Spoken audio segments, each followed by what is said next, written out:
আমাদের ছোট্ট সোনামণি, আমাদের তুলতুল এবছর প্রথম লিচু খাচ্ছে। আলহামদুলিল্লাহ, সে বাড়ির গাছের লিচু খাচ্ছে।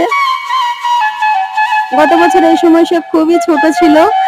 আল্লাহর রহমতে এবছর সে বড় হয়ে গেছে এবং সে সব ফল একটু একটু করে খাওয়া শুরু করেছে। সবাই আমার ছোট্ট সোনামণির জন্য দোয়া করবেন, সে যেন ভালো থাকে, সুস্থ থাকে এবং জীবনের সকল ধাপ যেন সফলতার সহিত পার করতে পারে।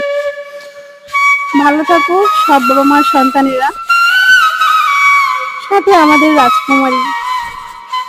সকল সন্তানরা তার বাবা মার কাছে খুবই প্রিয়।